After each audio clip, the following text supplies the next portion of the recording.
All right, so today we're going to learn how to make a Google form, and Adrian's going to help me. Adrian, can you give me permission to use this video to teach kids how? Sure. Oh, okay, thanks. So you're going to want to go to your Google Docs. So we're going to go, I'm going to share my screen. Hopefully that works. Yes, I see it.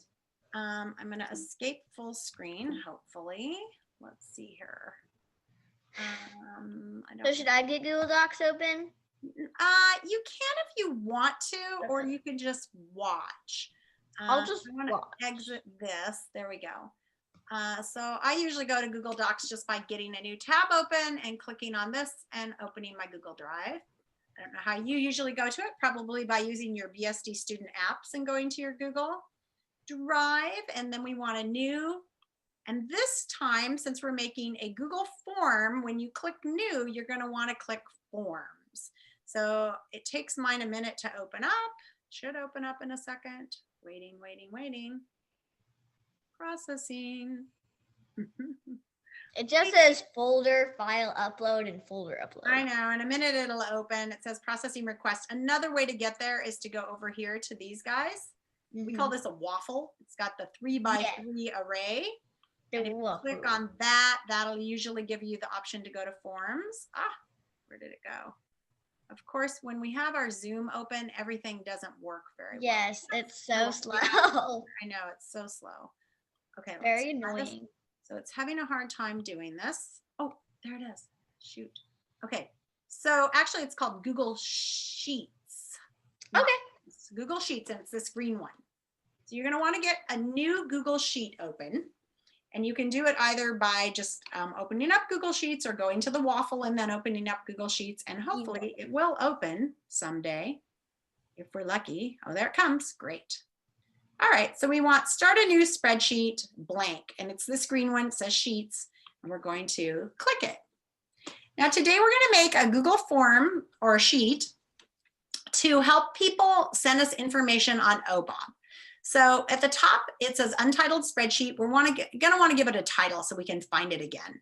As soon as your title is highlighted in blue, you can just push delete and it will go away and you can title this.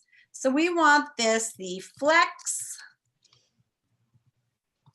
OBOB 2020. Now, the trick with this is I want each one of these to have a title. So on the top shelf here, I'm going to give it a title. So right here, I'm going to put teacher name because I want all of the teachers at Flex to put in their name. Okay, so teacher name. And then the next thing I want them to put in is the team name, but let's skip one so they're not quite as close together. We'll put it here and we'll go team name. And we'll put here the coach name and the coach contact info. And then over here, we will put in the team member names. Okay, so this is all I want this time around. Okay. So this should work, and then we're going to send this out to everybody. So the neat thing about forms is if you wanted another sheet that had other information, I could go to sheet 2 and I can title these sheets and put things on them. Okay.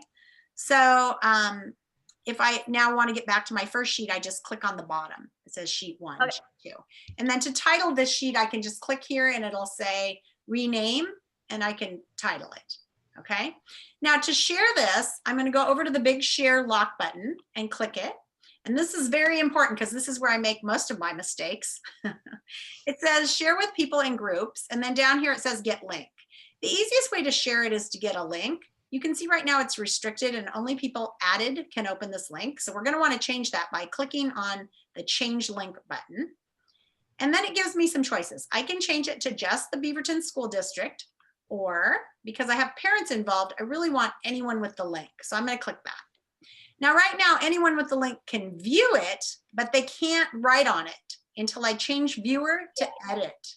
So I got to click on that and change it to editor. Okay, so now it's anyone with the link and it's editor, and I'm going to want to copy the link so that I have that link to share. and then it says link copied, and I'm done. Now I have that link copied in my clip, wherever things go in a computer when you copy them. And I'm all ready to paste it into an email or something like that. So let me show you how to do that, because you might also be doing that. Do you mostly use the email in Canvas? I can use either. Okay. Sometimes I use Gmail, just because there I can do it with my friends and my family, but then sometimes I will do it in my Canvas inbox. Okay, so let's just say we're doing it in Canvas, then you'd go to write. And the trickiest thing with Canvas is they don't have a really great way to attach a link.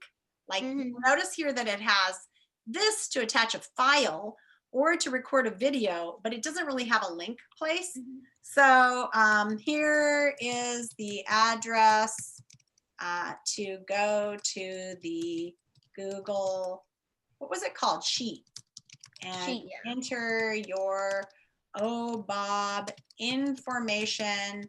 And then what I do is just go to the next line and do control and paste. So control V, and there's the link. So if they have to, if it's not live when it comes up, they can copy this and paste it into the URL. Does that make sense? And then you send it to whoever you decided it was going to go to. So that is pretty much how you do it. I will definitely make this video available on our Canvas so that you can watch it again if you